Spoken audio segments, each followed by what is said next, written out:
Well, good morning, everybody, and welcome to the OPI's monthly Ed Advocates session.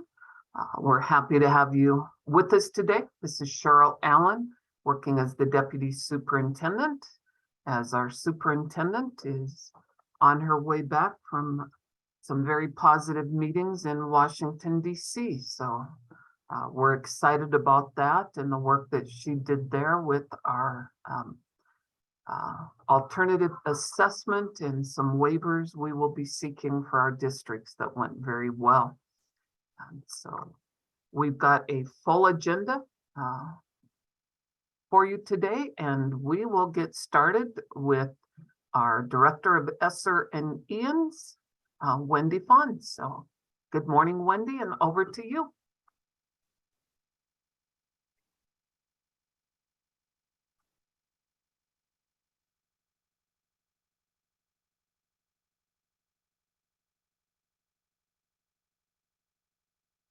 Wendy, if you'd be so kind to unmute. Sorry, Deputy Allen, I apologize for that. Just to anchor us on the ESSER side of things, we are looking at the monthly status report that's produced every month, showing the expenditures and the allocations for each of the various ESSER 1, 2, and 3, and category use of funds. So this report is available for everyone to go ahead and look at, and you can sort it by district. So you can pull up, if you're a county superintendent, you can pull up all your districts and see where they all are falling with regards to the expenditure. There is one report that is done for the trustees at a high level, which Brian is showing here. And then there's also one that's done for the districts, which has a little bit more detail, but basically the same general information. I also wanted to bring an update into the fact that we are going to be starting our data collection. So the third year of annual reporting for this grant. And we'll be sending that out via an Excel file, and districts will then be asked to fill in a portion of that Excel file with data from their district. The vast majority of that data will be provided by tools that we're already getting, either from the Department of Ed or things that we already have in e-grants that have already been reported. So that will be opening up later on this month and providing that information. And lastly, on the EANS front, that data collection will begin in May. And we're also looking at tracking equipment that has gone out to different entities through that process that is following the same guidelines that we use for other equipment that we have through grants allocated through OPI. So just kind of keeping track with both the non-public and the public side of ESSER and EANS grant funding. Are there any questions?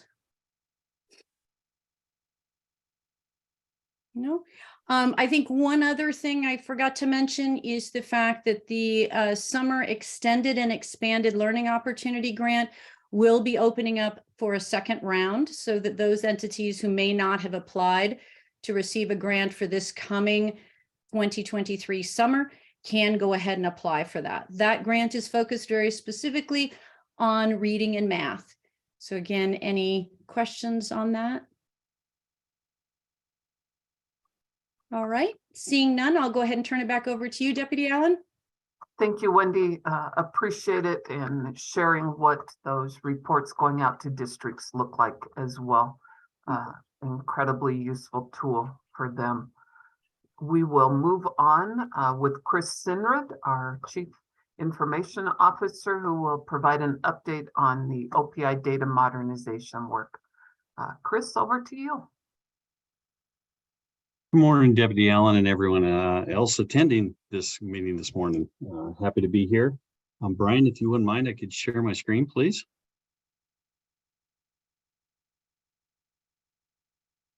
Awesome. Let me get to the right place. All right, hopefully everyone can see the screen. I have a busy graphic up there with the modernization that we have going on.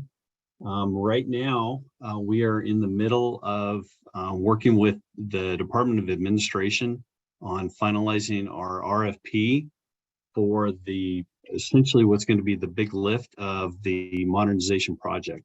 So what that really entails is we're looking for a vendor that's going to help us hopefully find a COT system that would be able to replace most, if not all, of the systems that we currently have that need to be updated and modernized.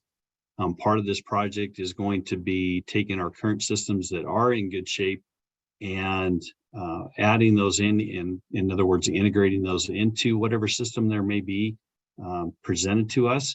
The RFP hopefully will be released this Friday. We're working with DOA, as I mentioned before, to figure that portion out.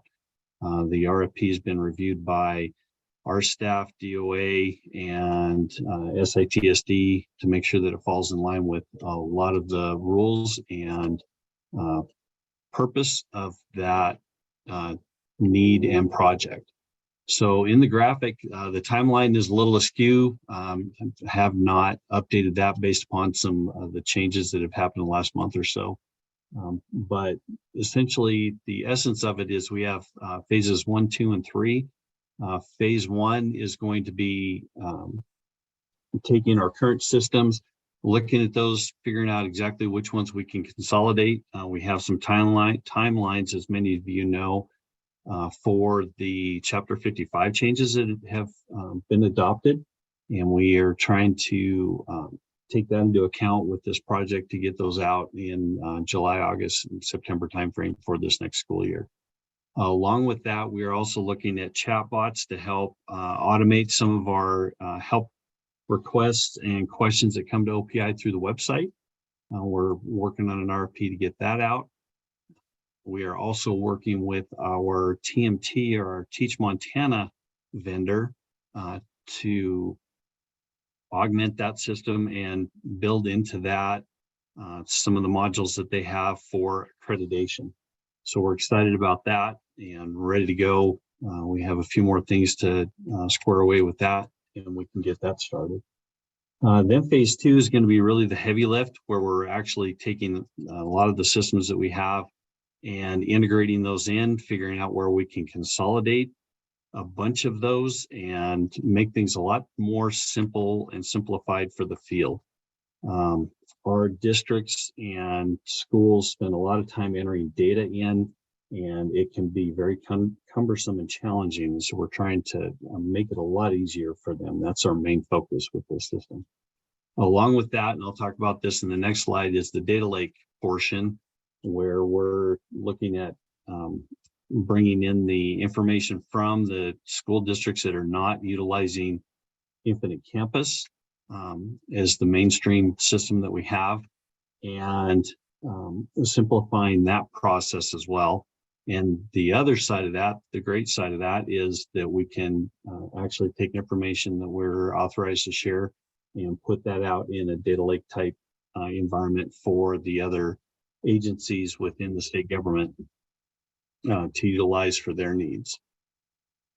So our big challenge is really going to see if we can get down to, we're hoping to get down to maybe 5 to 10 systems that would simplify the count that we have of 75, which would make it way easier for the schools to enter and put information sharing with us. Any questions so far? All right.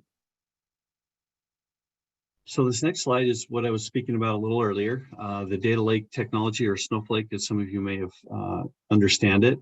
And if you look at the triangle over on the left, we have about 24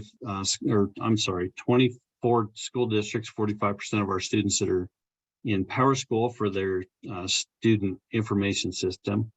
And it's a real challenge for them to try to get data over to us. And so we're looking at the data lake type technology that would allow that transfer of information to be much more clean and simplified. And along with that, once we get that information in the OPI Infinite Campus side, we actually have by midsummer, I think we're going to have probably over 200 districts that are in Infinite Campus from the reports that I've been getting, but we'll be able to take that information that we are allowed to share and put that out in a data lake as well for the state entities, agencies to share and use for their purposes. So any questions there? All right. So the last slide is really just more of a foundational representation of the things that we need to do. So the bottom of the pyramid, if you will, we have to build out our environment, which that's what the RFP is going to help us do. And then phase 2 will help us integrate and consolidate a lot of the applications that we have and simplify that. One, data entry for the school, slim our portfolio of applications down. And the ultimate goal is to make it easier for the schools to give OPI the data that we're required to report on. And then phase 3, hopefully we'll get all of you involved where we can look at our visioning and planning and growth for the next iteration of what we have to do and see what other kinds of new and exciting offerings that we'll be able to create. So with that, are there any other questions? All right, it's a good Tuesday morning. Everybody's probably snowblind right now, I guess. Thank you, Deputy Allen. Thank you, Chris. We appreciate that. And the update with some data visualization there as well to help all see the big picture of what's taking place in data modernization. It is certainly an exciting time to be in education today for lots of folks. We have Cedar Rose, our OPI Assessment Director, with us, and she's going to give you an update on what's going on in assessment. Thank you, Deputy Allen. Good morning, everyone. As Deputy Allen said, my name is Cedar Rose, and I serve Montana as the State Assessment Director. Today, I'm going to share overall testing windows with you for the 22-23 school year, most of which we're currently in, which is exciting. And then I'm also going to share with you our current district completion rates to our open assessments. So I'll go ahead and share my screen.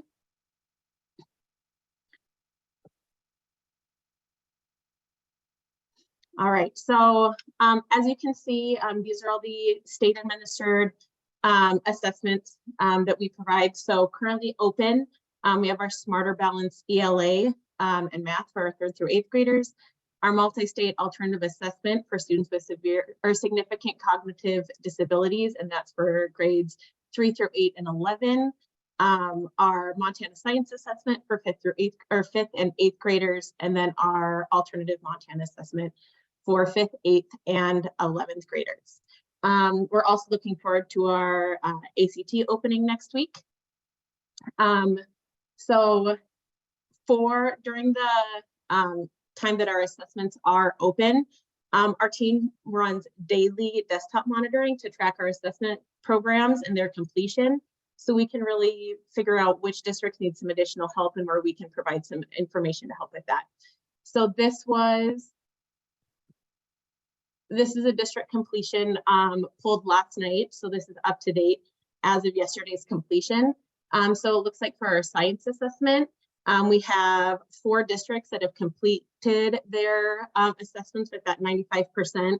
But we do notice that we have quite a few districts that have yet to begin. We are only about 20% through our window. So as we progress through our window, we look to see more districts looking to complete.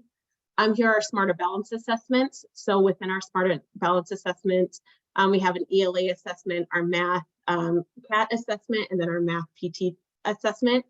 So very similar trends along those as well. We do have few districts started, but like I said, as we get closer to the middle of our window, we look to see those increasing. And then here are alternative, our AMSA and our MSAA completion rates. We monitor these rates very closely because they do take a little bit longer to administer. So what we are currently doing is we've been sending bi-weekly outreach to our assistant test coordinators. for our overall state completion rate. So they're receiving this data on a bi-weekly frequency as well. And then as we get into our testing window further, districts that are showing limited progress towards the end of the window, we're going to send out more targeted outreach to help them with any issues or any questions they may have about test administration. So we're really focused on being proactive with our outreach during this testing window, so we can make sure that all districts receive the support that they need to administer those assessments. With that, thank you for your time. Thank you, Cedar. We appreciate that update on what's going on with the assessment windows and requirements there. Crystal Smith was on your schedule. I believe she's in a New Meridian meeting also at this time. So we're happy to have Samantha Walsh with us, who's our project coordinator for the MAST. So Sam, over to you for updates. Thank you, Deputy. I'll share my screen and put together a little update presentation for you all. I know you've heard a lot about numbers as we've gone through this first pilot year, so I'll keep that kind of short, and then I'll show you how we're preparing for year 2. So here's a little update on year 1. We're currently in window 3. Window 3 will end on Friday, and then window 4 will be mid to late April. We have a count here of our school district, or our schools that are in urban, suburban, and rural areas. And then I've also included some stakeholder engagement feedback that we received from teachers taking or administering these testlets. So as we prepare for year 2, we're focusing on being proactive instead of reactive and really making sure we have all our ducks in a row now. So we are adding grades 3, 4, 6, and 8 next year. Originally, we were going to add 2 grades, but we're going to add 4 grades so that each grade can have 2 years of field testing instead of 1 year, which if they were to test in year 3, they would only receive 1 year of field testing.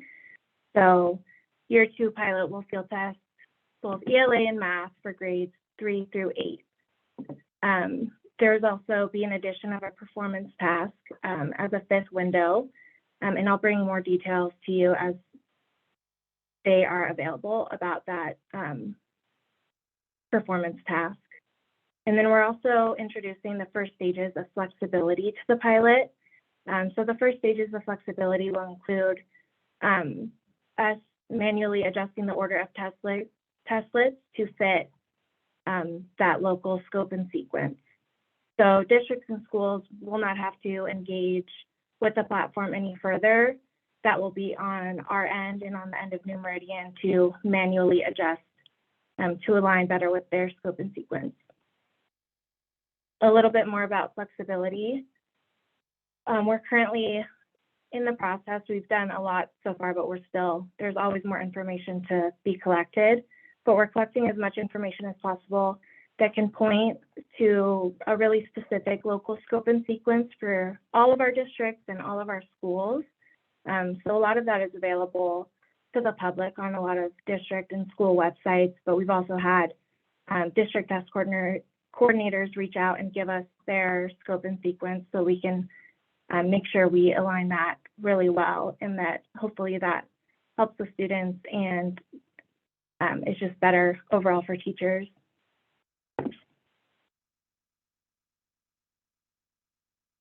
We're also currently setting up 2 educator passage review cadres where educators will gather and review passages, give feedback, and just engage with the content of the test.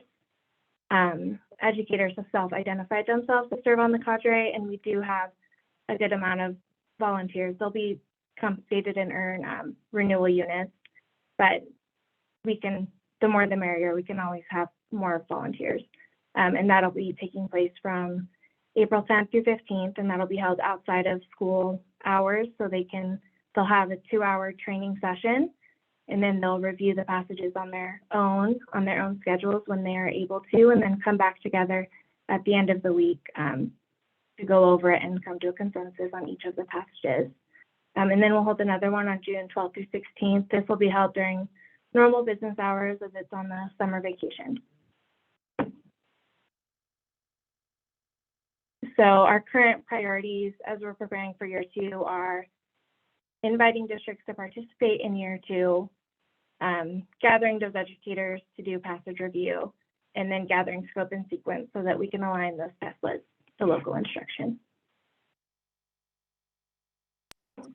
And there's more information about the math pilot. If you want more information, it's under leadership.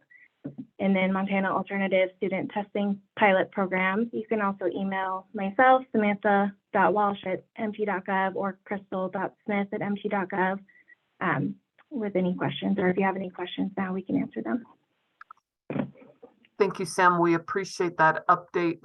We think one of the critical pieces moving forward is that moving to 3 through 8, we are working with the feds on giving districts that are in the pilot the ability to use a summative data score from the pilot to meet accountability and choose between whether they want to continue to do SBAC as well or not. So we're pretty excited to get that comment period out to all of you here very soon as we move forward in through course assessments. Paul Taylor is tied up with the work of legislature and budget season, and we'll catch him up with you at a later point. And we are thrilled to have with us a very strong partner through the CSCT transition that occurred from 2021, Megan Peel. We're thrilled to have you with us, and Mike Randall, the Medicaid director over at DPHHS, and they're going to provide a CSCT update for all of you. Megan, glad to have you with us. Thank you, Deputy Allen. Good morning, everyone. For those that don't know me, my name is Megan Peel. I am the Children's Mental Health Bureau Chief within the Department of Public Health and Human Services. And just wanted to give you all an update on where we are with CSCT. Within the governor's budget, House Bill 2, and how the bill exists now after coming out of our Section B subcommittee, we do have the appropriation and authority and 1 FTE to support the transition of CSCT back to the Department of Public Health and Human Services from the Office of Public Instruction. Additionally, there is a bill that is House Bill 822, and it's being carried by Representative Keenan, which also repeals MCA that was put into existence in the 2021 legislative session regarding the fiscal administration of school-based services and CSCT, which supports it. There was a hearing yesterday in House Appropriations, but it was the policy and fiscal note hearing, and it went really well. Representative Keenan also added some additional pieces to that bill, so you can all take a look, but it does kind of expand the school-based fee schedule that school districts would be able to bill for, and gives the Department of Public Health and Human Services some funding to support some more preventive and early intervention services within behavioral health supports. So you can all take a look at that. It's House Bill 822. And Dr. Watson was actually there at the hearing. I don't know if there was anything you wanted to add about that. Feel free. I don't know if there was anything you wanted to add. Yeah, thanks, Megan. For those that I don't know, I'm Rob Watson. I'm the Executive Director of the School Administrators of Montana. and appreciate both Megan and the bill sponsor yesterday for the work that they've done on that bill. We actually believe that it will really help schools, and are excited to engage in some of the pieces of that. One of the great things about that particular bill, and I encourage you to take a look at it, is they've actually structured the DPHHS support and approach using an MTSS model.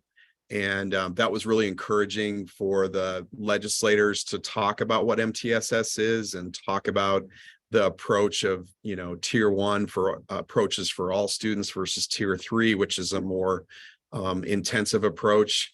It just kind of classifying CSCT in that tier 3 area and saying, we have opportunity and desire to engage with interventions before they get to tier 3. So encouraging to see the DPHHS approach in using that language in the bill, but also encourage just the fact that the legislators talked about what MTSS was yesterday, and was exciting to see that.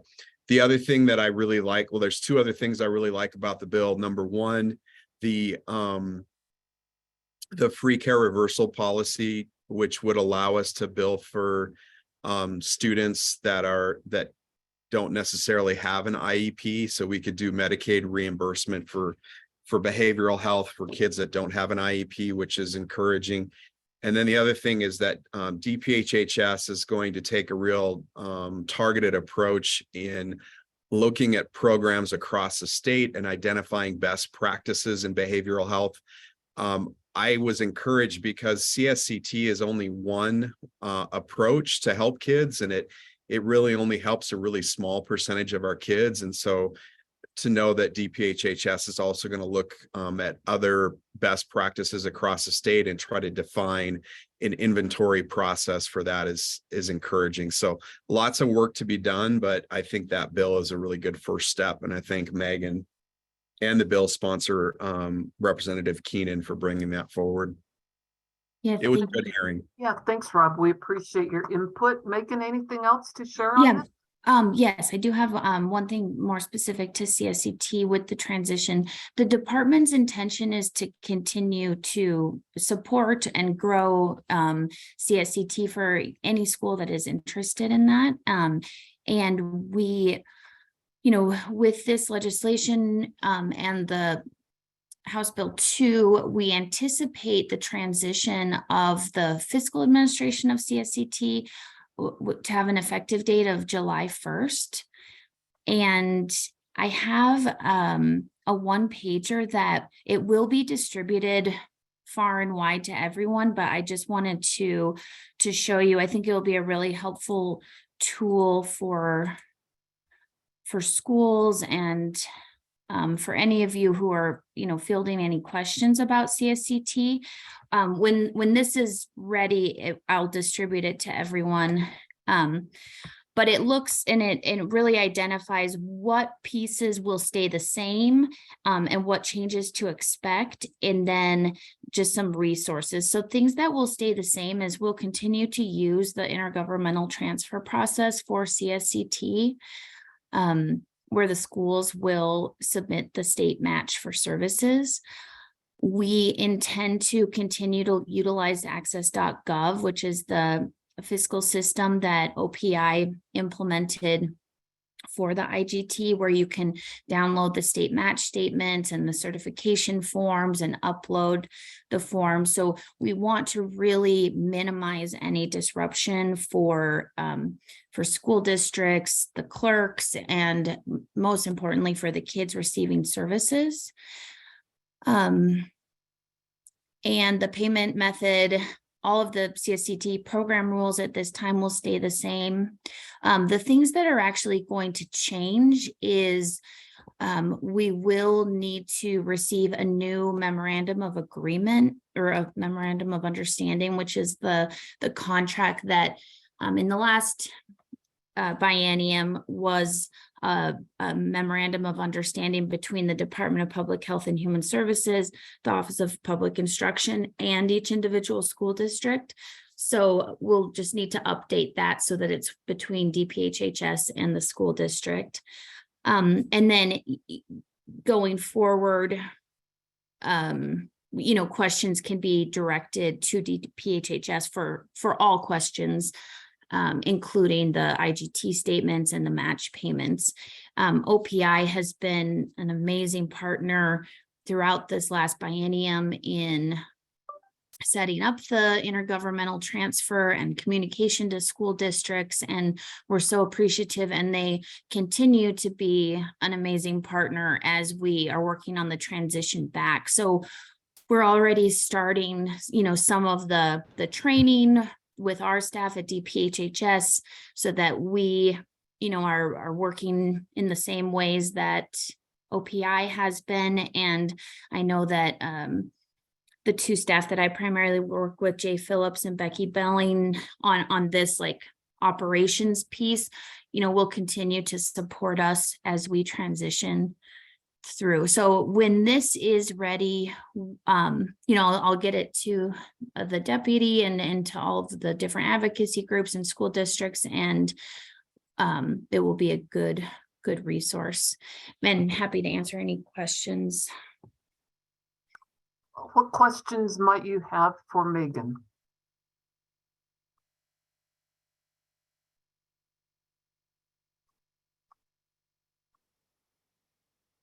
Megan, thanks so much. We appreciate you being with us today.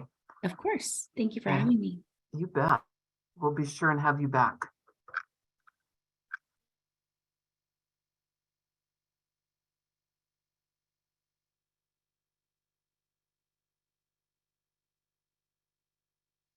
Deputy Allen, you seem to be muted. That's a normal part of my life these days. So thanks for that reminder, Chris. So we appreciate Megan being with us and that very positive update. We now have JP Williams, who will close us out today with the annual application for funding under the IDEA public notice. So JP, over to you. Well, good morning, Deputy Allen, and good morning to everybody in Montana. Thank you all so much for the work you're doing for our state and for our children in this state. Really excited this morning to be able to present to you very briefly that we are in the actual application process for the Part B IDIF funding, which in the past has been a $43 million grant for federal funding of IDIA in the state of Montana. I'm going to review the federal requirement, the legal notice that was recently put into public newspapers, as well as provide you with OPI links and information. And then I'll get any questions, feedbacks, or comments that you have. There is a federal requirement, and if I'm moving too fast, please slow me down or let me know if you have any questions in the chat.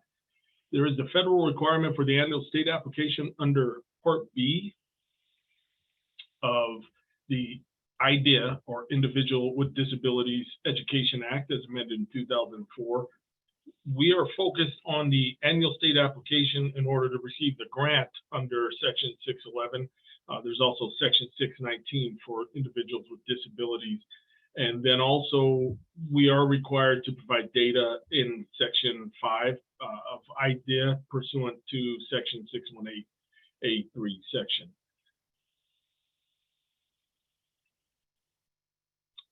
As of this past week on March 19th, public notice was posted 60 days in advance of the May 24th application due date. Public comment is open in Montana currently from March 19th through April 21st. All public comments should be directed specifically towards me at jp.williams@mt.gov. That is where we will receive official comments. Public notices were posted in the legal sections of this past Sunday's paper in Missoula, Kalispell, Great Falls, Billings, and Bozeman. And the notice will also be posted in following two cities on March 22nd of Helena and Butte.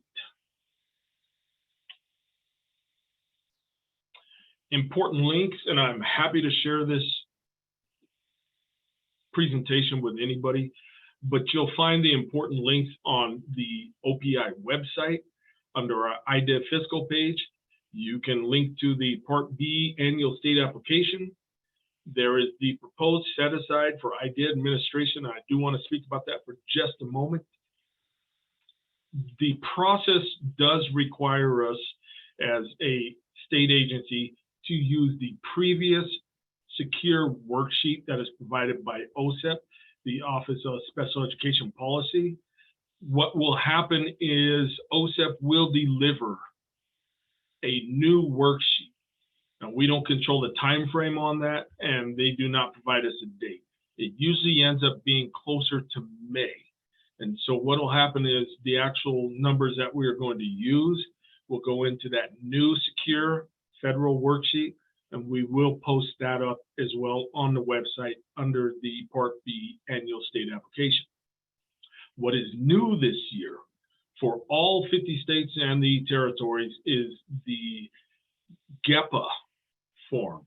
So the General Education Form 472 is new. So states are now required to fill out their justifications and assurances for this grant. Where that carries over to all of our LEAs across the state, we are going to be working on sub-grant recipients after June 30th of 2023, and they will be required to complete the GEPA tab in the e-grants. We are working right now to ensure that process is very smooth and that we educate the state in these updates. More information will be forthcoming. You can always check back on the special education website for that. And I want to see what questions, feedbacks, or comments. Just know that your comments today are not going to be considered official comments. Again, if you want to submit an official comment, which I invite everyone to do, you can do that through email at jp.williams@mt.gov. And I wanted to share with you our incredible new banner for the special education unit here in the state of Montana. And of course, our motto is every student, every classroom, every opportunity. And we were going to look to use innovation, collaboration, and also modernization. So what Chris was reporting on earlier falls right in line with what we're doing as far as an agency. And again, I would welcome any questions, comments on this. I know that was very brief, but I want to be respectful of everyone's time. Thank you so much, Deputy Allen. Thank you, JP. We appreciate that. What questions do you have related to this? And I will note that any of the slides that have been shared with you today, Brian will make certain are available to all of you. So you won't have to do individual requests for those. So we've got lots of amazing people on the call with us today. Are there any comments or announcements you would like to share with the group? Cheryl, I was wondering if I could just ask a question of OPI. Yes, please, Rob. I understand that you're doing some feedback sessions for school folks around the accreditation process. And I was just wondering if we could get a list of those feedback sessions so we could put those out to our members. Absolutely, we'll get those over to you today. Thank you.